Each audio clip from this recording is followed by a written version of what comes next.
Grand format aujourd'hui, nous sommes avec Pierre Mann, vous êtes un vidéaste alsacien. On a vu beaucoup de vos productions, vous êtes un spécialiste de la Namibie, du Botswana, de la Zambie, mais également des pôles. Et c'est ce qui va nous intéresser pour parler aussi d'écologie avec vous, Pierre. Antarctique, un continent à la dérive, c'est votre dernier opus. Qu'est-ce qu'il raconte, ce film? C'est tout un écosystème qui est en train de disparaître. L'Antarctique, qui a une superficie de 14 millions de kilomètres carrés, c'est la plus grande réserve d'eau potable du monde, à savoir 95% de l'eau douce se trouve dans ces calottes glaciaires. Et vous constatez une dégradation de la glace, Absolument. une dégradation du climat? Absolument. Alors d'abord, ce qui est le plus visible, c'est les glaces qui fondent, les immenses icebergs qui se forment à titre permanent, c'est-à-dire il y a les vélages, on dit ça pour les glaciers qui s'effondrent, et des immenses icebergs qui finiront par fondre dans l'océan. Et autre phénomène, la dernière fois que j'étais en Antarctique, c'est-à-dire en 2020, on devait avoir une température de -1, -5, en été -5, -10, on avait du +10. Ça a une répercussion énorme sur les animaux de ces régions. Il y a beaucoup d'animaux qu'on voit, que vous filmez. C'est quoi votre technique d'approche? Comment vous faites? Alors, il faut savoir que je n'ai pas d'équipe derrière moi depuis toujours. Je suis seul avec ma caméra, comme celle qui est en train de nous filmer, donc comme un amateur.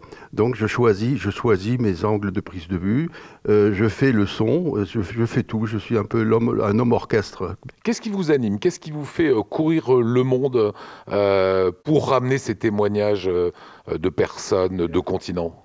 C'est une passion, c'est une passion tout simplement. La passion des animaux, la passion de cette belle planète qui est en train de mourir. C'est ce qu'il faut dire. Je parlais tout à l'heure de ces icebergs et de ces calottes glaciaires. Il faut savoir que on a les chiffres pour 2019, 430 milliards de tonnes de glace ont fondu. 430 milliards, ce qui a pour conséquence une élévation du niveau de la mer, mais aussi une modification dans la composition des océans, ce qui a une répercussion extraordinaire sur les animaux, les manchots, les baleines, tous ces oiseaux, parce qu'il n'y a pas de prédateurs. En Antarctique, il n'y a pas de prédateurs terrestres, il y a juste les prédateurs marins qui sont le phoque, le léopard et l'orque. Donc tous ces animaux-là subissent les conséquences de ce réchauffement. On vous doit d'autres films, Il était une fois les Bushman, on vous doit Les femmes de pourpre. Oui. Est-ce que, puisqu'on parle d'écologie, puisqu'on parle de dérèglement climatique, est-ce qu'on ne le mesure finalement que en Antarctique ou en Afrique également, on peut s'en rendre compte? On peut se rendre compte partout, mais dans les pôles, à savoir l'Arctique et l'Antarctique, c'est le plus visible. Et il ne faut surtout pas s'imaginer que, parce que c'est très loin, nous ne sommes pas concernés. Nous sommes concernés. Je n'aime pas dire réchauffement climatique, je préfère dire dérèglement climatique. Pourquoi ? Nous avons le Gulf Stream, par exemple. Le Gulf Stream est un courant chaud, ce qui empêche la formation de banquises au large du Spitzberg à l'ouest.